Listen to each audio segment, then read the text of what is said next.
Okay, this is an interview at the Institute of Contemporary History with historian Martin Evans from the University of Sussex in the United Kingdom, author of several books and essays, articles on French colonial history, particularly the conflict in Algeria. Martin Evans is the author of a book called Algeria, France's Undeclared War. He was here in Lisbon for the summer conference of our institute, and now we are conducting this conversation with him. So I'm doing this conversation with Diana Barbosa, also of the institute, who will make the first question. Diana, please. Well, this is a very, very general question. Pedro has already introduced you, but could you tell us a bit more about yourself and your research and how you came to research about Algerian War, which seems to be a huge topic on your career? In terms of being a historian, I would describe myself as a historian of empires. So it's how empires begin, how they rule, how they end, and how their complex aftermath. And really, in looking at the French Empire, particularly in North Africa and Algeria, I'm continually coming back to these as a kind of generic set of questions which I think about a different empire. So it's been really interesting today thinking about and reflecting upon the Portuguese Empire and similarities and differences with the French and British experience. In terms of how I came to be interested in France and Algeria, in particular, not an obvious topic for a person based in the UK. There are not really sort of institutes or research institutes that look at North Africa and the Maghreb. Often Algeria is understood through the prism of the Middle East. But partly it's through personal reasons. My sister went to live in France in 1970, so there's a strong French connection. My brother is married to a French guy, and my brother is also married to a French woman, so there's a very strong connection with France. And then in 1982, when I was at school, one of the teachers who taught the remedial kids, these are the people that nobody else wants to teach. And he tried several times to cross the Sahara Desert, and in 1982 we succeeded. So in 2 lorries from the north of England, we went to Algeria. And I knew nothing about Algeria, apart from the fact they had a very difficult relationship with France. But that was the time of the 20th anniversary of Algerian independence. And also when I was crossing the Mediterranean, it was a moment that Algeria, that qualified for the first time for the World Cup, beat West Germany in a remarkable game. And that game was on a kind of continual video loop for 24 hours. So that's really my interest in Algeria. And then I did my degree at Sussex University in French and history.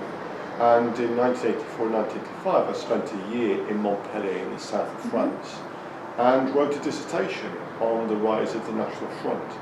And it was impossible to understand the rise of the National Front in the mid-1980s without a reference really to the Algerian question and its complex and continuing impact upon French society. Because it was in that 1956 election that after that leader of National Front was elected as an MP for the first time, isn't it?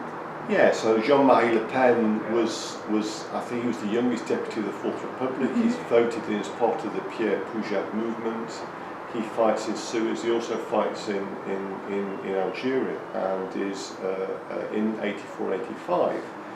The French paper Libération investigated him and trying to argue that he had been responsible for torture during the Battle of Algiers, which he denied, although he said the use of torture was justified.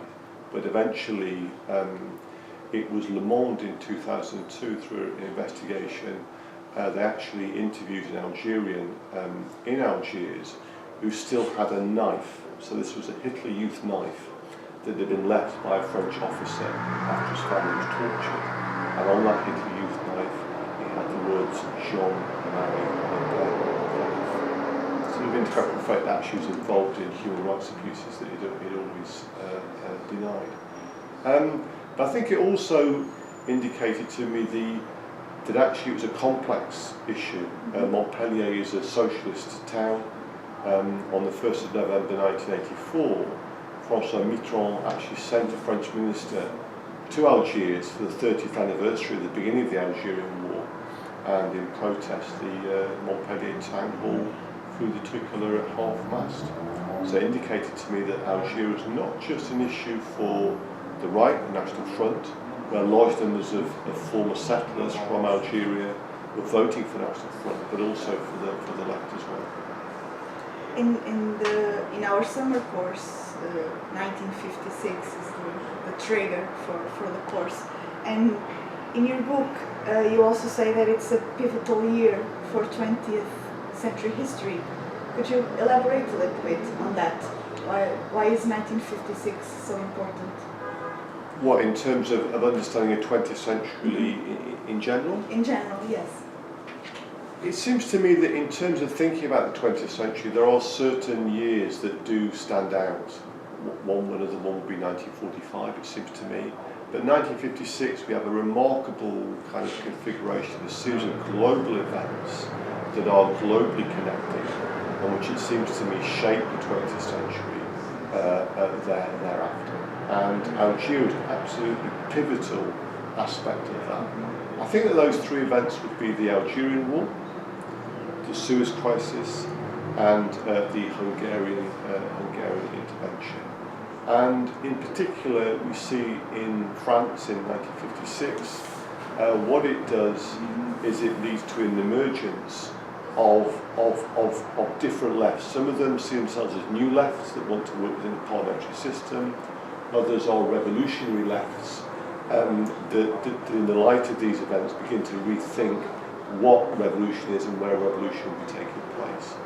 But what we see within France is 1956 as a kind of pivotal moment in the emergence of a revolutionary left, which remains still Marxist and Marxist influenced, but is above all anti-Stalinist, so a denunciation or an attack on the Soviet Union as being not a genuinely socialist regime.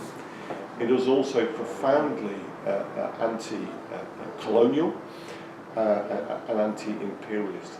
And within France, it's very, very particular because the Republican front government is led by the Socialist Party, which intensifies the war. And also initially, in the beginning of 1956, the French Communist Party supports the voting of the special powers, which basically gives the army a free hand to defeat the Algerian revolt. Which means that the kind of two mainstream left-wing parties, you get the emergence of a newer generation that essentially are rebelling against this old left. But I think there are other ways in which 1956 is really, really, really pivotal. In terms of, above all, I think, the emergence of a kind of like consumer society. I think this is really at the heart of a kind of like global conflict in terms of the economic model, because by 1956, the fact that capitalism, which in the early 1930s seemed death throes. Yeah, seemed to be in its death throes. It's no longer viable. So how can we get this remarkable kind of resurgence of a kind of consumer capitalism? And the Western European economic miracle is already becoming clear. And in France, there was a kind of very famous and major debate between Pierre Mendès France, who was the French Prime Minister, and the French Communist Party over the meaning of this. Pierre Mendès France was saying actually living standards are increasing, and the Communist Party tried to maintain vehemently, no, capitalism will have another crisis moment and will fall apart. In 1956, it's emblematic of this, really, through the most popular film in France in 1956 is God Created Woman, with Brigitte Bardot. It's emblematic of a new type of youth-orientated consumer culture.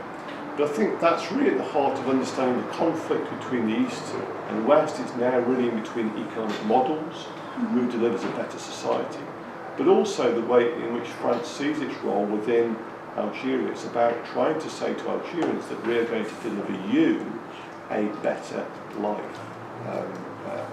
Aspects of modernity that have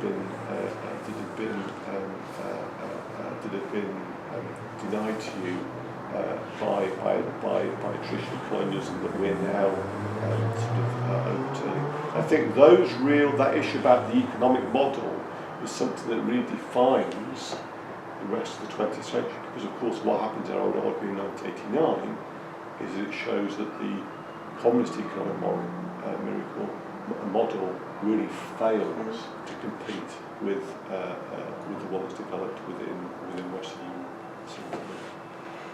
In an article you wrote for History Today about this year, you say, and I quote, that Guy Mollet and his government was supposedly left-wing government carrying out a right-wing policy. There really seems to be a conflict in the way that they were proposing a pacification project, but that included bringing more soldiers and giving a free pass for the army to act in Algeria. How do we explain this? I think in a way they're two sides of the same coin, which is a certain type of strategy that emerges in the 50s, not just in Britain, I think not just in France, we also see this in Britain, in Kenya, where you have a dual strategy, one which is trying to reform and produce a better life for ordinary citizens in Kenya and in Algeria, but against this is also trying to, through a policy of repression, to defeat terrorism. And we see this in France in 1956. A very important aspect of this pacification policy is something called the SAS. These are Sections Administratives Spécialisées. These were French army officers who spoke Arabic, but the idea that what they're doing on the ground is they are providing good governance for ordinary Algerians by building roads, hospitals, and schools. And in a way, it's very much that what you see in 1956 is this image of the generous republic, a generous republic which is militant and organised. It's recalled the reservists, evoking the kind of like memory of the revolutionary wars of 1792 and 1793. I mean, it's no coincidence that the operation to recall the reservists is called Operation Valmy. Valmy being the 1792 defeat by the French Republic in danger of the Prussians. So it's consciously evoking that patriotic heritage, and in a way, it's two sides of the same coin. In a way, the civilizing mission contains within it, the French civilizing mission always contains in it a kind of a very strong aspect of violence, because what happens if you reject that civilizing mission? Because they seem to have a humanist discourse, but then they use violence in the terrain, on the field. No, they say we want to bring equal rights for Algerian citizens that didn't have them before, but apparently they are torturing them and massacres in villages and that sort of thing. So it's something that really struck me while reading about this period.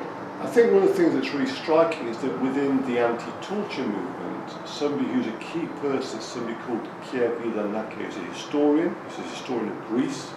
But really what he does during the Algerian Wars, by using his historical training, he wants to establish what actually is happening in Algeria and to demonstrate to the French population that what is taking place is torture. And he does this through a forensic historical method, drawing upon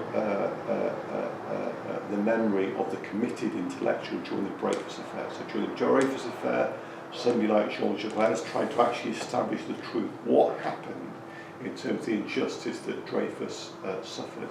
And Pierre Villanac is acting exactly the same way as a committed intellectual through the historical method, showing that on the one hand, in a sense, the French Republic is claiming to do this, but actually is a basis of lies. And I think intellectually, that moment has real long-term repercussions on French intellectual life and French life generally, because in a sense, it's a real end of a civilizing narrative, because what they're trying to do is expose the hypocrisy of that civilizing narrative.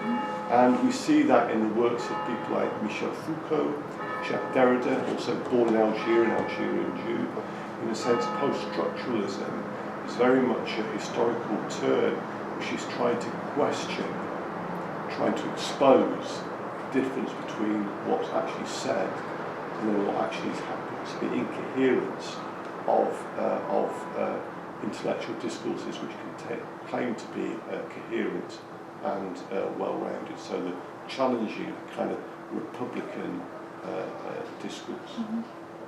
And can you see a relationship between what happened in late 50s and early 60s, in that relationship between the secular France, the Republican France, and an Islamic land, an Islamic country, then a country, and what's happening at the moment with Islamic terrorism and the way France is reacting to those attacks? I think that's a really complicated question, and I think we have to be very, very careful as historians not to draw very, very neat lines that trace, if you like, on the one hand, the colonial massacres and the colonial injustices of the 1950s and early 1960s, and draw a straight line which says that explains why a small micro minority is still very, very angry at French society. It could be simplistic. It's too simplistic. I think that can be there as a factor. Undoubtedly, the racism that French people of North African origin undoubtedly suffer in France today, we cannot divorce that from the legacy of French colonialism and the series of racist stereotypes that picture perpetuated. And it still makes people angry. It's one Algerian friend said to me, why is it that Zinedine Zidane is French, whereas the Kouassi brothers that were involved in the attacks on Charlie Hebdo are seen as Algerian? They're both born in France, they're in theory French citizens. So I think there is a legacy to do with colonial, but it's a complex one.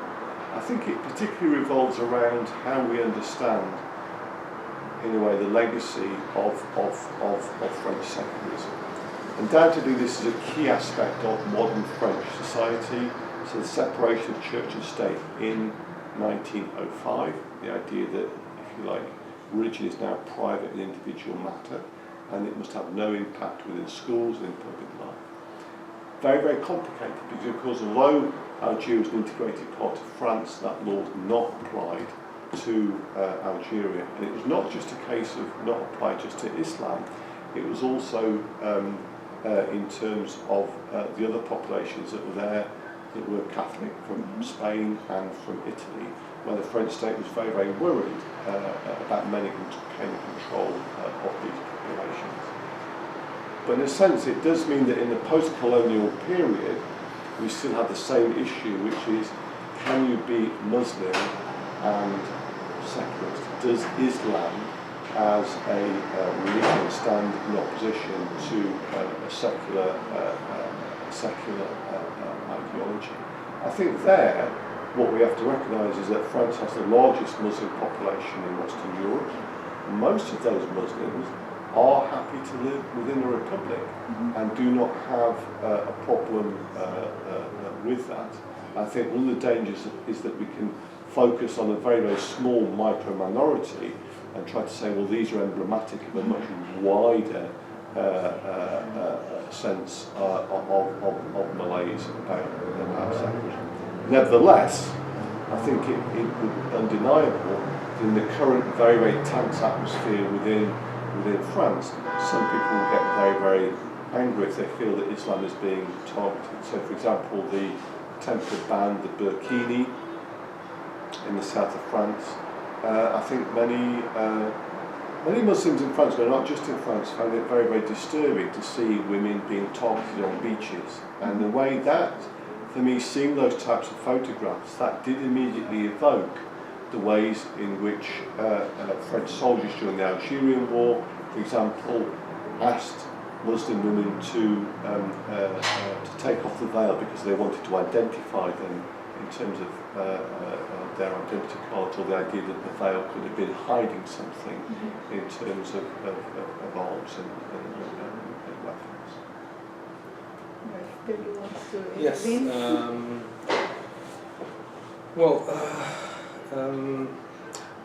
In some of your texts, you mention this very famous film by Gilles Pontecorvo, The Battle of Algiers.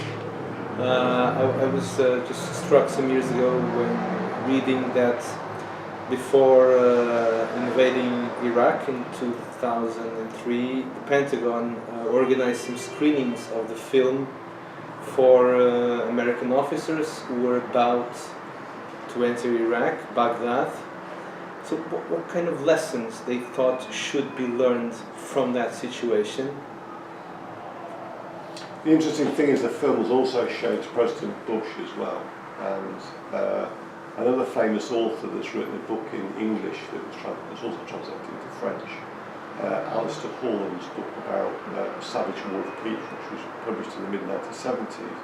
Actually, Alistair Hall was invited by President Bush to come and talk to him about the Algerian War. I think the film is a remarkable film. It's filmed on location.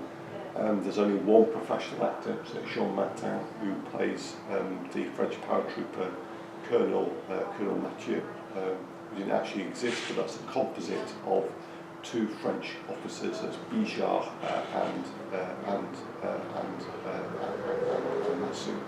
And of course, the events are very recent. He himself went around collecting stories about the actual Battle of Algiers from 56 to 57. He was filming on location in 75. And that film has had a remarkable history in the ways in which each successive generations have drawn upon it in different ways. So the film is released in France. It's kind of like banned, but it's not shown because actually remnants of the settled terrorist organisation, the Organisation Armée Secrète in the late 1960s, threatened to bomb any cinema that sort of showed it. So it's eventually shown in the early 1971 in France. Of course, it was an inspiration. It was used as a training film by the Black Panthers, also by the IRA. Parts of the film, particularly a remarkable scene on the where it recreates the 30th of September 1956 bombings in Algiers by Algerian women dress and disguise themselves as French women. What's interesting about that scene is the way in which that scene very heavily draws upon a very famous chapter by Frantz Fanon in his 1959 book. In French, it's L'Enceinte de la Révolution Algérienne, in English, Time Colonialism. It talks about how women are involved in liberating themselves because they now have the freedom afforded to them by the demands of the liberation movement to plant bombs. It's the way in which the film in the 60s and 70s speaks to liberation movements. But in the post 9/11, it's definitely drawn upon. It's used as a training film for American paratroopers, the 101st Airborne, what lessons they can learn from this. But it's shown to Bush really, I think, as an example of how the enduring message of the film is you can win militarily, but you lose politically, because the methods that you use alienate the population that you're trying to convince. And I think that it's very, very ironic that that film was shown to Bush, given the subsequent events in Iraq. Yeah, Abu Ghraib, etc. None of the lessons seems to have been learned. Well, I think there's been a huge issue within the British Army about whether issues of torture were systematic in Iraq. And I think that one of the things that's also obvious, it seems to me that has very, very strong echoes with the Algerian War, is when you put young men in a very, very tense and difficult situation where nerves are going to get frayed, it's probably pretty likely that it's very, very difficult to remain cool in those situations. Also, if you have situations where you've had some of your fellow soldiers have been killed, often in horrendous circumstances, the desire for revenge and to break ranks is a very deep one as One final question that also relates to something you've written about Albert Camus. Maybe you could tell us something about Camus' relation with the Algerian conflict, and also the fact that after some of his writings were republished, people in Algeria started to elaborate on counterfactuals.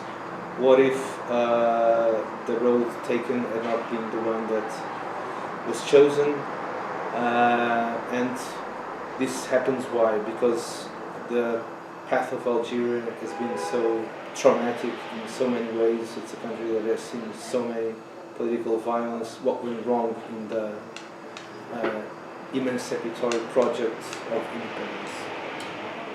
Well, Camus is a fantastic writer, and for me as a historian, is somebody that I continually come back to, a bit like Frantz Fanon. Both of them deeply problematic in terms of what they say about violence. But I mean, Camus is a fascinating figure because he's born in Algeria in 1913, very, very poor family. His father is killed in World War I. So he's born in Eastern Algeria, and as a result of that, the family moved to Algiers. He grows up in Belcourt, very, very poor. And in a way, he benefits from the generosity of the Republican system. Through a Republican schooling, he goes to university. So he had none of the privileges, for example, of somebody like Jean-Paul Sartre. Of course, very, very different for him as a poor, even though he was a poor settler, he had opportunities that were accorded to him that were not accorded to the vast, vast majority of the Muslim population. In terms of how he thought about Algeria, in the mid-1930s he joins the Algerian Communist Party and then is expelled for Trotskyism.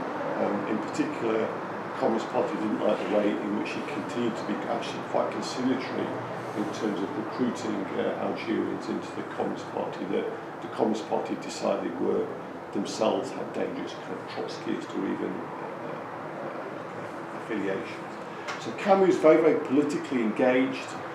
During the war, he is in France and is part of the French resistance, and is then at the liberation, the editor of Combat, and in a way seems being one of the voices and figures of a kind of new post-resistance generation. He's very, very sensitive to what's happening in Algeria, so he reports on the repression that's carried out of Algerian nationalism in May and June in Sétif and Guélémé. And as somebody who's born in Algeria, essentially what he wants is he can't really countenance or think about the end of French sovereignty, but certainly the idea of equality, and the fact that he dies in a car crash in 1960, and we'll never know what his final position would be. It seems that in the late 50s he was thinking about whether there's a possibility of some kind of Swiss situation, whether there could be some decentralised power that would bring together the populations. Politically, by the mid-1950s, he's very anti-communist, which he sees as being totalitarian. He remains on the left, but very pragmatic in that respect, very, very British. He was a fan of the British Labour Party. And in early 1956, he does try to broker a truce which will bring together liberals on both sides of the political divide in Algeria. It fails because by that point the cycle of violence and counter-violence, so brilliantly portrayed in Pontypool's film, is now meaning that polarisation is happening. And at the end of 1957 he receives the Nobel Prize in Sweden. There's a very famous incident where he's harangued from the audience by an Algerian, and he says famously, I support human rights, but before justice I love my mother and she could be threatened by terrorism. In a way that showed the difficulties for him as an intellectual, emotionally committed to terms of what was happening. In terms of literature, he's been very, very criticised because the way in which his novels, Arabs are dehumanised, they never really have a personality. The famous 1942 novel L'étranger revolves around the murder of an Arab that remains unnamed. And I think there he was often accused of a kind of like liberal racism, particularly after independence, where, if you like, Sartre was seen to have been the winner, having backed and endorsed Fanon. And in the 50s and 60s, Camus is very much amongst the left, a kind of bit of a dirty word, kind of example of a kind of like liberal humanist racism. But I think that really changes in the mid-1990s with the publication of his unfinished novel. So when he dies in an awful car crash in 1960, he had an unfinished manuscript. It was the great novel that he was writing about Algeria called The First Man, where through a novel form he was going to explore the complexities of the Algeria situation in the late 1950s. The novel is eventually published in 1994. It's unfinished and it's a brilliant novel. And his daughter said that really they published it then because it was only then really it would have a kind of sympathetic audience. And in a way it's conditioned really by the terrible violence that's taking place in Algeria in the mid-1990s. So basically there's a war of violence between an army regime and various Islamist groups, and the Algerian population caught in between these horrendous violence. But it begins now that the kind of triumphalism of the Algerian regime in the 60s and 70s has now given way to a much more sober assessment of what the possibility of Algeria's independence. Could the settlers have stayed? In that context, there's a much more sympathetic, I think, understanding of the Camus novel. The other thing that I would really want to sort of emphasise is there's a remarkable novel published by an Algerian called Camus Daoud, which comes out in, I think it's 2013, called Merceau contre enquête in French, and in English it's called The Merceau Investigation. What's remarkable about that novel is the novel revolves around a brother who's trying to find out who killed his brother, which is the Arab that's killed in L'étranger, the 1942 novel. And what's superb about the novel is the way in which it is a part denunciation of Camus, but it's all part of a love letter to Camus. And what we see, the way in which Camus Daoud, as an Algerian writer, Camus is totally entangled within the Algerian landscape. So the novel is written in the style of Camus' great novel from 1956, La Chute, The Fall, which is a story of a guy who witnesses a kind of suicide which he can do nothing about, and then in a bar in Amsterdam confesses his sin to the women that he slept with, the books that he's not read that he claims to have read. A kind of a confession, a sort of secular sinner. And the Camus Daoud novel is written in exactly the same style. So it's about an Algerian who's drinking in a bar, this time in Oran, talking about, in a sense, his own personal disappointments and the disappointments of the post-independence regime. So in a way, I don't know if that really answers your question. For Camus Daoud, Camus is absolutely Algerian and part of an Algerian landscape that he's involved in a dialogue with, even if that dialogue is highly problematic. Okay, thank you very much. This was a very nice conversation. Great to have you here in this room. Yeah, thank you. Fantastic. Thank you.